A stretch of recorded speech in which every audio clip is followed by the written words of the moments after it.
Umat Islam hari ini bukan sahaja berdepan dengan ancaman akidah secara nyata, sebaliknya perpecahan sesama sendiri sehingga mengakibatkan kelemahan sekaligus tidak mempamerkan kesatuan dalam kalangan umat Islam.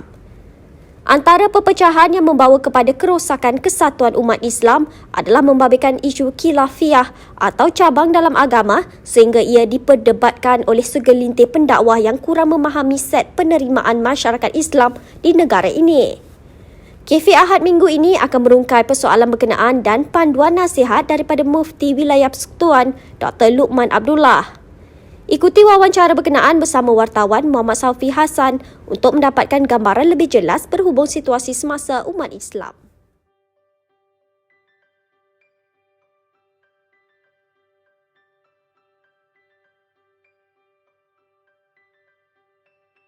Dengan perkara saya selalu nasihatkan orang ramai lah ataupun student saya kan masa kat universiti, kita ambil apa yang mainstream dalam masyarakat. Dari segi penerimaan masyarakat kepada suatu perkara, kita di Malaysia ni seolah-olah telah memang secara hakikatnya, secara realitinya kita telah ada satu set of penerimaan dalam masyarakat dari segi mazhab, dari segi pengamalan, dari segi budaya yang tidak bertentangan dengan syarak. Jadi norma yang ada itu, kalau sekiranya dia tidak telah membentuk satu perkara yang mainstream, yang majoriti dan diterima oleh para ulama tempatan kita ini, jadi apa masalahnya untuk kita menerimanya sebagai sesuatu perkara yang baik dalam masyarakat? Sebab biasanya kita akan melihat perkara ini, contoh isu-isu khilafiyah lah, isu lama yang dah beratus tahun yang tak pernah diselesaikan. Dan kalau saya selesaikan hari ini pun dia tak selesai juga. Jadi tinggal lagi, kalau boleh kita memahamkan masyarakat bahawasanya apa-apa yang diterima secara normal, biasa dalam masyarakat, dan dia telah pun iktiraf oleh para ulama kita, para ulama tempatan tentang sesuatu perkara itu, maka itu sudah satu indikator bahawasanya perkara itu telah diterima dari segi hukum syaraknya.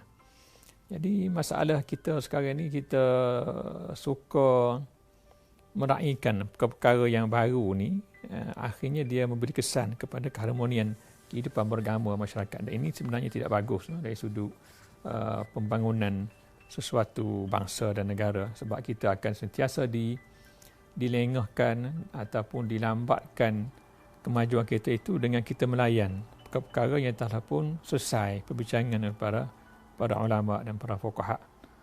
Itu satulah.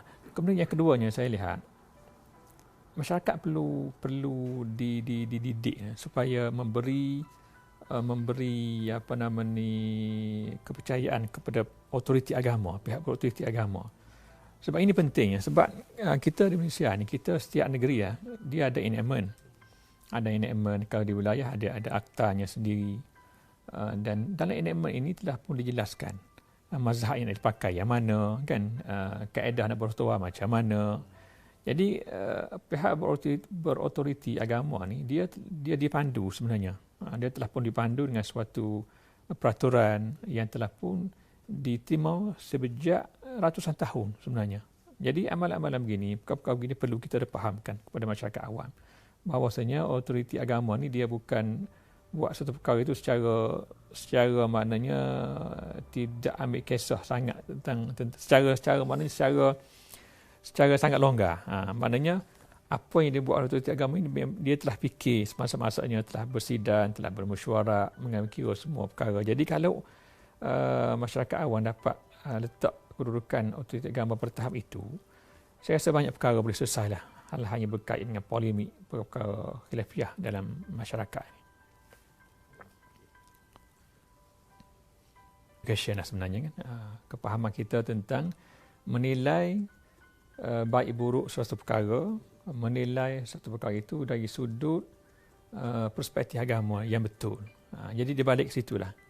Jadi dalam hari ini sebenarnya satu tugas yang sangat berat yang ditanggung oleh para ulama, ditanggung oleh autoriti agama, ditanggung oleh para pendakwah dalam hal ini untuk memberi faham kepada generasi muda sekarang supaya tidak mudah terpengaruh dengan apa-apa yang ada dalam media sosial ini. Dia saya tengok seolah-olah hanya apa yang disumbat, apa yang dibentangkan dalam media sosial itu terus diambil. Macam-macam wajib ambil pula perkara itu, sedangkan itu apa dia maknanya tak semestinya perkara yang ada dalam media sosial. Ia pun yang ada dalam TV pun, ada radio pun. Itu cara lama lah. Yang ada dalam media sosial apa bentuk pun, kita perlu faham bukan semua yang ada dalam media sosial itu perlu kita ambil secara terus tanpa buat penilaian. Ini yang perlu dipahamkan kepada generasi muda. Sebab ada setengah tu memang begitu. Dia terikut dengan arus, seolah-olah bila dah jadi media sosial macam tu, kita pun akan ikut. Ini problem yang kita hadapi sekarang. Jadi untuk menangani perkara itu aspek yang perlu dipahamkan supaya mereka perlu dipahamkan tidak semua perkara yang didedahkan oleh manusia boleh kita ambil secara 100% begitu tanpa kita merujuk kepada pihak yang lebih mengetahui tentang perkara itu. Saya di Pejabat Mufti ini pun ada macam-macam soalan yang ditanya oleh orang ramai lah tentang macam-macam game yang ada dalam media sosial, kan, game dan sebagainya, permainan, pertandingan, ada dirujuk kepada Pejabat Mufti. Itu tapi bukan semua orang nak merujuk kepada Pejabat Mufti. Ini jadi masalah, kan. Tapi kalau dia merujuk tu Pejabat Mufti atau paling kurang dia merujuk kepada imam-imam masjid, para asatizah, para pendakwah yang ada berdekatan dengan mereka, itu pun sudah cukup sebenarnya untuk mereka ini menilai suatu perkara itu, mendapat pandangan yang betul tentang apa-apa yang diluahkan kepada mereka, yang dibentangkan kepada mereka dalam media sosial. Jadi saya ingat perkara ini, satu, balik kepada apa yang saya sebut tadi, balik kepada education, awareness individu berkenaan.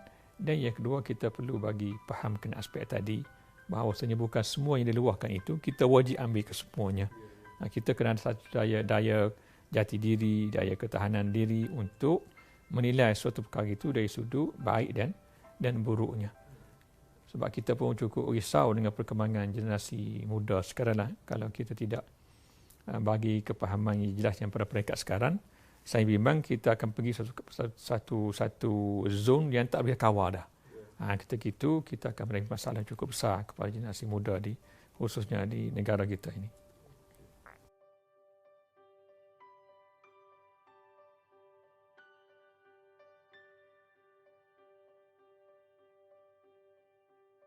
Lebih aktif.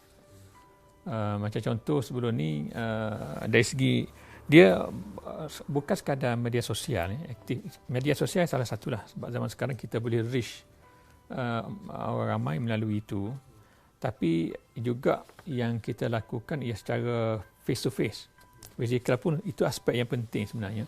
Di Pejabat Mufti ini telah pun menjadi warisan sebelum ini. Kita ada klinik hukum. Sebab kita di bawah wilayah persekutuan yang bertanggungjawab kepada si Pegawai Benda yang Tuan Agung Persekutuan. Jadi kita adakan klinik hukum, kita buat dari satu masjid ke masjid. Jadi pegawai dari Pejabat Mufti akan datang ke masjid berkenaan dan engage dengan masyarakat. Ada yang ingin bertanya dan kadang-kadang ada juga mufti sendiri yang turun engage secara direct dengan masyarakat. Cuma of course sekarang musim PKPP ni mungkin ada sedikit halangan situ, tapi saya rasa mungkin selepas katanya sehingga Ogos ini, kan, selepas ini kita akan bermula baliklah program turun ke masyarakat melalui klinik hukum. Jadi maknanya satu aspek face to face, walaupun kita dalam dunia IT sekarang ni, tapi yang face to face itu masih tetap kita teruskan sebab itu lebih berkesan sebenarnya dari segi. Cumanya yang media sosial ini kita engage sebab bukan semua dapat kita laksanakan secara face to face, secara fizikal. Tapi itu juga akan mengambil satu ruang yang banyak sebenarnya dalam fokus Pejabat Mufti. Jadi saya rasa untuk berkaitan dengan media sosial ini, platform yang kita ada sekarang ini sudah memadai. Cuma tinggal lagi kita boleh upgradekan platform berkenaan dengan kaedah dan cara yang lebih sesuai, yang lebih mudah untuk kita reach the people, kan. Itu matlamat utama, kita boleh deliver kita punya perkhidmatan dengan cara yang lebih efisien, lebih cepat, lebih teratur. Dan ini kita memang akan fokus jugalah dalam media sosial, tak dinafikan itulah. Dan sebelum ini pun memang berjalan begitu. Cuma mungkin oleh kerana mufti baru adalah brand baru, contoh kan, adalah penambahbaikan baru, proses penambahbaikan itu akan dilaksanakan secara berterusan lah.